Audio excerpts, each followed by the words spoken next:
Hey yo, what is up guys? I've got a little buddy joining me for this video today. I'm keeping him warm. I got my sweater around him and we're going to be talking about Extreme Rules, the 2021. Now there was only actually one Extreme Rules on this show, so I don't think the show was as good as like the 2012 or the 2011 or 2013 Extreme Rules or 2014. They just had a streak where Extreme Rules was like the show to watch, where it was probably the show of the year for a lot of years there. And yeah, and I think I was a little hard on SummerSlam. I actually think SummerSlam was a better show than this, but because I think the two matches I really liked on that show, and I don't know, I'd have to go back and watch it. So this show, it was solid. It wasn't great, it was solid. It was a really good show. It was just, there was nothing special on the show, but there was also nothing bad on the show either. So it was, everything here was good, nothing was terrible.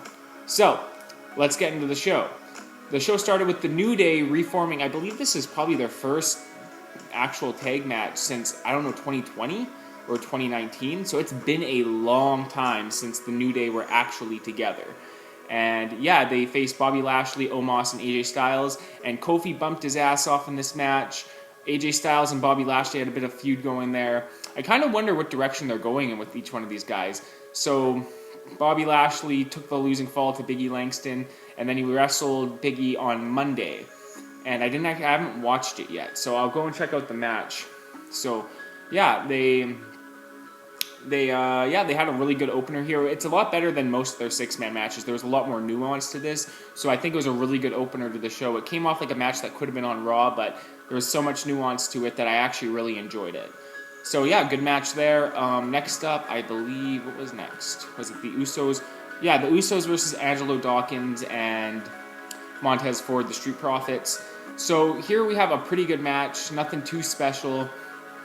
The only thing I have to really say about it is I think Angelo Dawkins is the actual star of the Street Profits. Montez Ford, he's a great athlete. I don't know if I've expressed this in like my SmackDown reviews, but he does not sell very well. I'm not a big fan of his selling. Like, he's an amazing athlete because in the match he's selling his ribs, but then he like starts doing dives off the top ropes with like hurt ribs. It's like, if you were hurt, would you actually be doing moves like that would like affect you? Or even if you did, shouldn't you show more of an effect for it?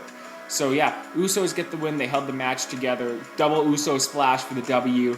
Really, I actually really enjoy it. I love the Usos, and I'll make a video about them in the future. So we'll get to those guys.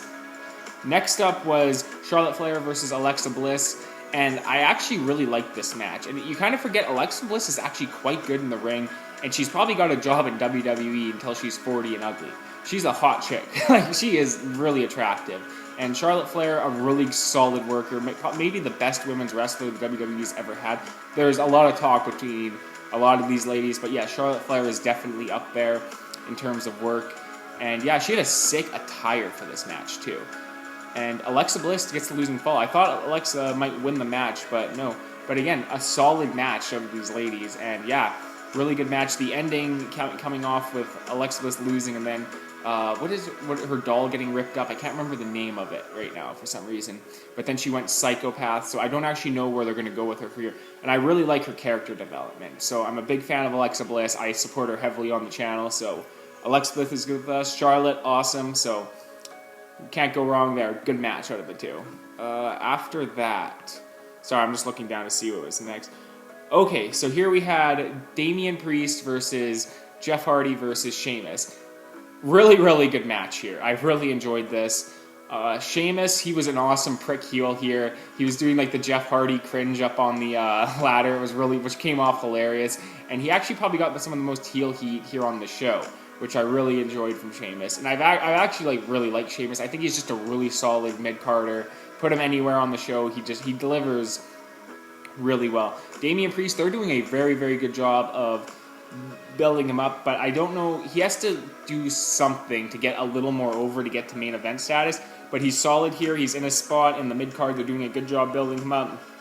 But yeah, I don't know how much over, he doesn't seem to really be getting more over with the crowd, but still a solid performer. Jeff Hardy, he worked his ass off in this match. Just another really good performance from Jeff. I really like this match overall. He had a really sick swanton in this too, so I highly recommend that. Next up, we had Becky Lynch versus Bianca Belair, in which might have been the best match of the night. You can make a really good argument for. Really good back and forth. Bianca Belair, really good babyface. I've said that about her. I've talked pretty much a lot about her in pretty much every one of my wrestling videos. She's really awesome. Becky Lynch, she looked a little out of shape, but she had a kid. Like, I don't mean like... what I mean when I say that is she looked skinnier, not really out of shape. She looked a lot thinner than she did, that I noticed, than when she was in her original, like, the man run. So, yeah, Becky, she came off really good here, really good heel. Another solid match.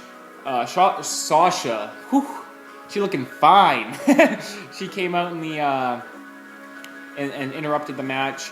Now they're going to be doing a 3-way at Crown Jewel, so I'll be looking forward to that. And yeah, good match here. Next up, we have the main event. And there's a lot to say about this main event. So we have the Demon, Finn Balor. Awesome entrance. Just amazing. I didn't know if like Roman was going to get the last walkout, but yeah, they gave it to Finn Balor. I see why. Just an amazing entrance this guy has. And yeah, that was really cool. See the return of the Demon. He looks sick. One thing I noticed is that Finn Balor, he does wrestle different when he is the Demon. He wrestles a lot more aggressive, less like a nice guy, and a lot just scratching the back, poking the eyes, doing whatever he can to win the match, really aggressive.